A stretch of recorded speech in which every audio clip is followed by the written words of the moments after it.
Hey guys, what's up? Megan here and welcome back to my channel. Today I'm going to be talking about the first full moon in 2022, that is the wolf moon happening on January 17th. If you like this sort of video, feel free to subscribe. I post new and full moon video ritual guides every month. This first full moon of 2022 is going to be on January 17th at 6:48 Eastern Time is when it's going to be at its height. So this full moon is going to be in the sign of Cancer, which is in opposition with the sun sign of Capricorn. So this first full moon is also known as the wolf moon because in Native American traditions it is in the dead of winter, and this is when you're most likely to hear wolves howling at the moon. Cancer is a very emotional sign. It's a water sign, and its glyph is the crab. And water signs do tend to be very emotional. Cancers tend to be very intuitive as well. Cancer rules the fourth house of family and home. If you know anyone that's really family oriented, they might just be a Cancer. So this full moon's special because Cancer is actually ruled by the moon. So like every full moon, but especially this full moon in the emotional side of Cancer, is a great time to do any shadow work, to really look at the high and low vibrations of both Cancer and the sun sign of Capricorn and see if you're in line with them, and see maybe how you can tweak your energy to do better for the next month. So when the energy of Cancer is aligned, you can be very intuitive and very empathetic. You're very in tune with, and you are aligned with, and expressing your emotions in an appropriate way. Whereas if you're in the low side of Cancer, that might be someone who overreacts really emotionally at work to something that's not a huge issue.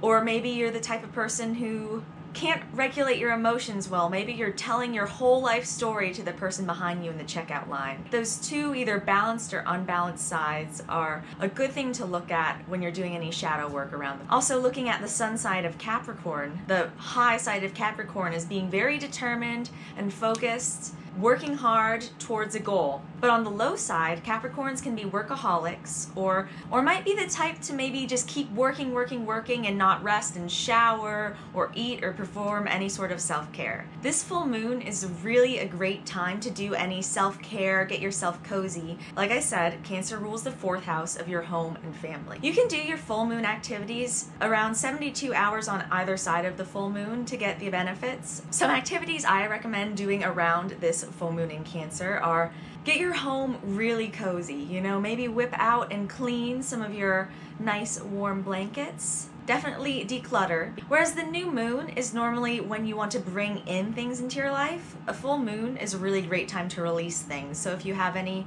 duplicates after the holidays or any random boxes, just get those out of your life. This full moon's also a great time to do any self-care. So yeah, I'm talking a face mask, take a bath, do very aesthetic self-care things like that, but also look at things that can help you feel supported at home. Maybe even get a few months ahead on your mortgage payment, or schedule that dentist appointment that you've been putting off. Those things are self-care, and I feel like they're very neglected because maybe they're not as aesthetic or Instagrammable, but those are things that will really help you feel supported and make you feel like you care about yourself. Another great idea to do around this full moon is a moon bath, and that's basically to take your meditation somewhere outside where you can lay under the full moon. A good meditation for this full moon is a mindfulness meditation that helps you get in tune with your emotions. So for this meditation, I recommend either sitting or laying down on the earth and taking about a minute to just really get in line with your breath. See what emotion is coming up in your body and feel where that emotion is emerging. So maybe you feel really anxious in your chest, or maybe you get really stressed in your hip, and just notice that.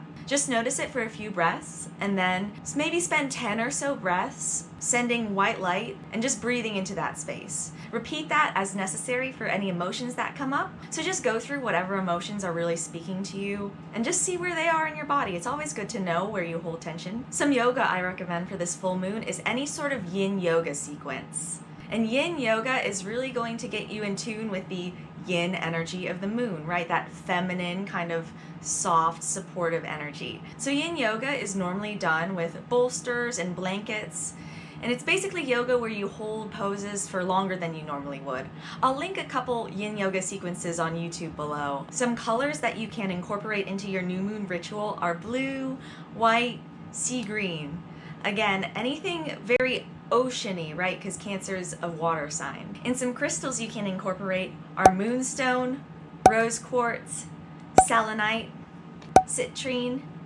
And I don't know if this counts as a crystal, but pearl is very Cancer-y, right? Because it's essentially the crystal of the ocean. So some journaling questions for this full moon are: what makes you feel supported by the universe?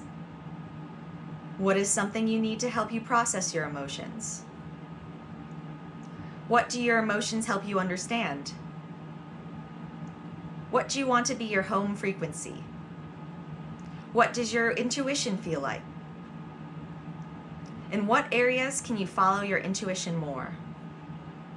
And some tarot questions are: what energy will help me generate the power of water within? What energy will help me restore and replenish my energy? And what energy will help me integrate self-care into my life's work? I hope you found this information helpful. I know this full moon is probably going to be a very emotional one for a lot of us, so just make sure to do activities that make you feel supportive, and just let yourself feel any emotions that come up. It's okay to cry, it's okay to feel any emotion you want to feel, really. But Cancer invites us to really become in tune with our emotions and process them, right? We don't want to repress them, and we don't want to maybe give them too much weight and be oversensitive. Thank you so much for watching. I hope you will tune in for my next moon ritual video, which will be the new moon in Aquarius. I hope to see you there, and see you in the next one.